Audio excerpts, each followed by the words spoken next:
Hey there, sports history fan. This is Ross Bliley, the host of the Pigskin Tales podcast. Are you looking for that perfect, unique gift for your sports-loving child or grandchild? Or maybe you're looking for one. Well, I got something very unique for you. It's a racket.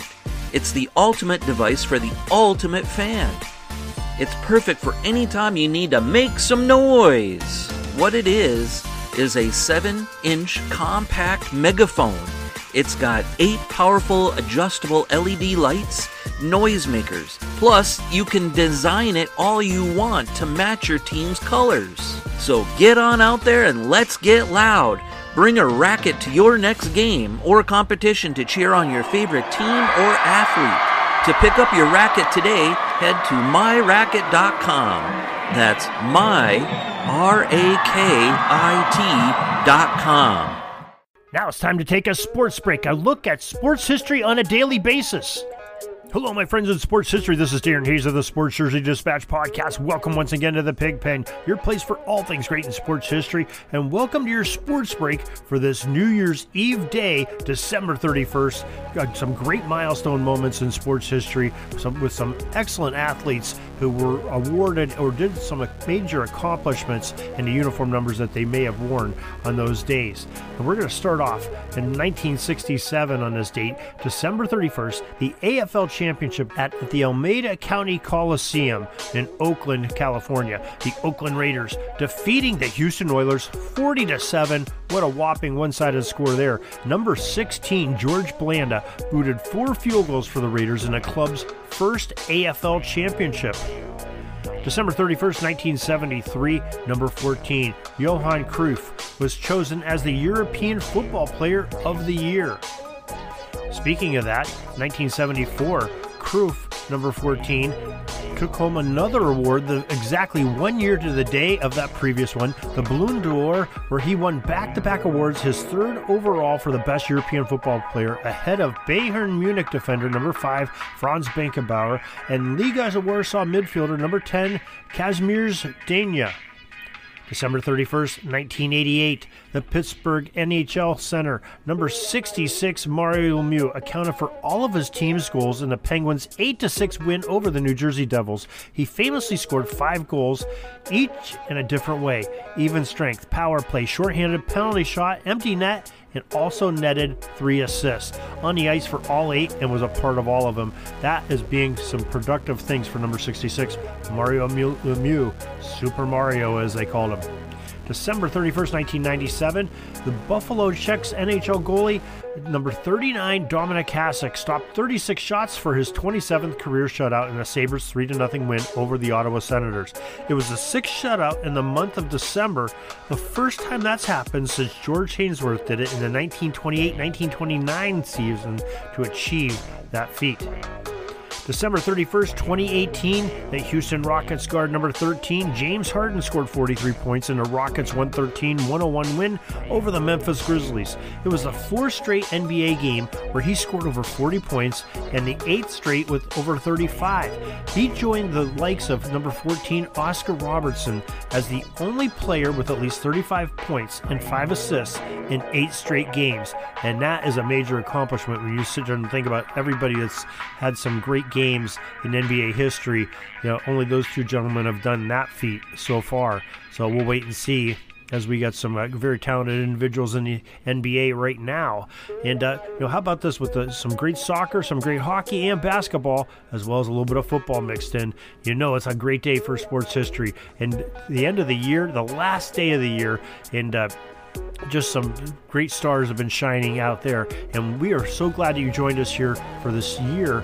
This marks the 365th day of the JerseyDispatch.com website being started. We started and launched on just January 1st of last year. Brought the podcast in a little bit after that. And we have some great things planned for this coming year of 2023, and hope you'll be there with us all the way through that, as well as we will try to bring you as much great sports history as we can with the uniform numbers and the great events that the players did.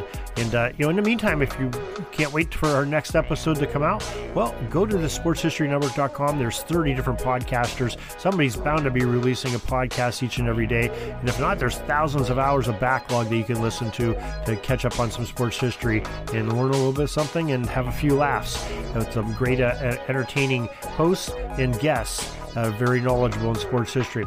Also, you can go to our websites, pigskindispatch.com, jerseydispatch.com, and Orville Mulligan Sports Writer, found at orvillemulligan.com. It's a great audio drama. If you haven't listened to it yet, please do, because it's really worth the listen. I think you'll be definitely entertained and enjoy a different way of gaining some sports history knowledge. So, till tomorrow, everybody, have a great sports history day.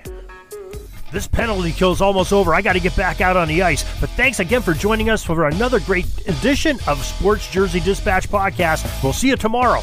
We invite you to check out our websites, jerseydispatch.com and pigskindispatch.com. Not only see the daily sports history, but to experience the preservation of great events and people that play the games. Find us on Pigskin Dispatch. It's also on social media outlets of Facebook, Twitter, Instagram, and don't forget the Pigskin Dispatch YouTube channel. You get all your daily sports history.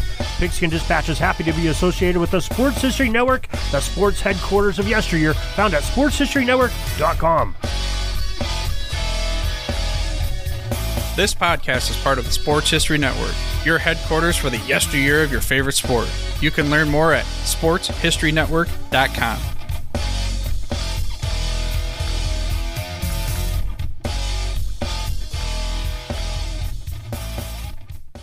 Hey there, sports history fan. This is Arnie Chapman, aka the Football History Dude, and I hope that you enjoyed this recent episode presented by the Sports History Network and were able to learn some good old-fashioned sports history knowledge nuggets. I started the Sports History Network back in 2020 with the mission to help podcasters find a community of like-minded sports history nerds, as well as helping aspiring podcasters to start their own shows. We have a little bit over 30 shows on the network right now covering all sorts of sports history, but as far as I'm concerned, we're just at the toothpick in the ocean moment, that can't even figure it out because there's so much more coming. We wanted to create the ultimate headquarters for sports yesteryear, starting with Podcast Network and our website, but we're going to continue to move into other mediums as well. And here's the cool part, because we want you to be part of our team. So if you're interested in starting your own podcast, or maybe being a guest on one of our shows, or who knows, maybe even writing an article for us over on the website. Seriously, all you gotta do is reach out to us on the contact page over at sportshistorynetwork.com. You can be as technologically savvy as a Neanderthal tapping on a stone trying to figure out this whole hieroglyphics thing back in the day. Again, it doesn't matter, because even if you don't understand the whole podcast space, we have a production team that can pretty much help you out with doing everything. All you gotta do, head over to sportshistorynetwork.com, head to the contact page, fill it out. That message goes right to me, and I'll reach out to you as soon as I can. But for now, dude, I'm through if you're through.